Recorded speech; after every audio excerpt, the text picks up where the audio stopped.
Hello, my name is Victoria Dudarova. I'm a student of 7th Form Lyceum Solaris in Saratov. I'm proud of my grandpa. The adults touched little kids. They did it surely, with intention. They touched youngest generation, doing routine duty, making beats, and it was every day, offhand, with curses swearing they taunted.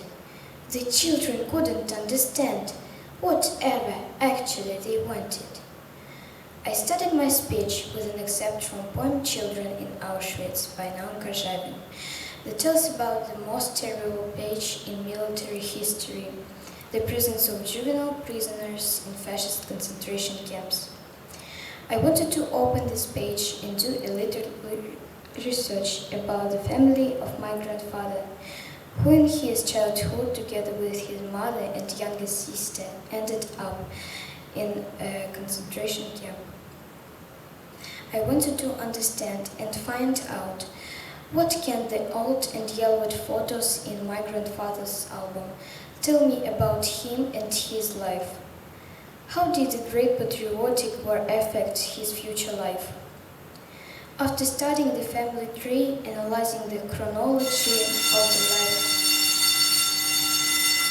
of the life of family tree members, and collecting information from the stories of my grandfather and his sister, I began to look at the military events of those years in a new way and take the history of my country more seriously. My maternal grandfather, Ishchenko Vasily Ignatьevich, was born on March 30, 1938. His father, Ignat, was Ukrainian by nationality and his mother, Eliza, was German. They lived in the city of Slavyansk. It was happy and quiet childhood and a big loving family. They spoke different languages, German and Ukrainian, but they considered Russian more native language. When the Great Patriotic War began, my great-grandfather Ignat went to the front, and my great-grandmother Lisa was left alone with two little children. They ended up in Nazi-occupied territory, and like many others, were taken to forced labor in Arnsfeld on border with Poland.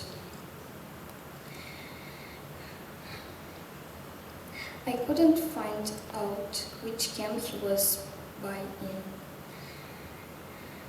By 1945, there were about 1,100 death camps in Germany. 18 million people and 12 million children have passed through them.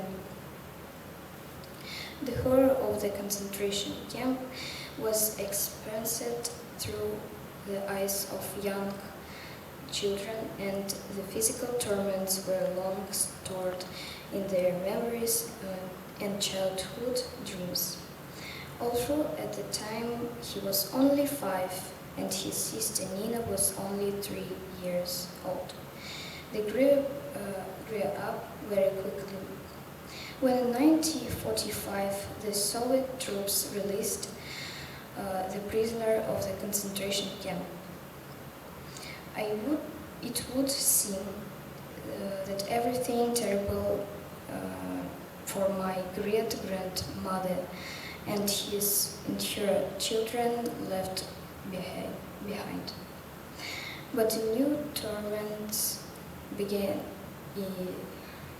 in the form of interrogations.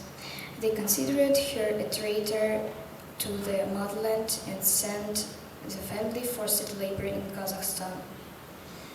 At the age of 16, my grandfather got a job, and in the evenings he studied to be a driver.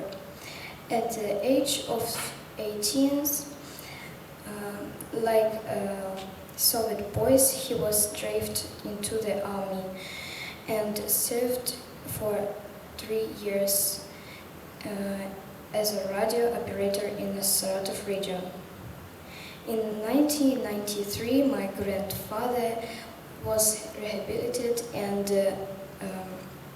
in 2010 he was acquitted to veterans of the Great Patriotic and awarded a medal to the 65th anniversary of the victory over Nazi Germany. Last year, my grandfather died. It was great loss for our family. In his 18th, he was served 2 strokes and already has difficulty moving around the house, but he was active and in good mood until the last days of his life. I'm proud of my grandfather who never gave up and taught me to be fair and love our motherland. He is my hero, my lovely grandpa, the best person in my life.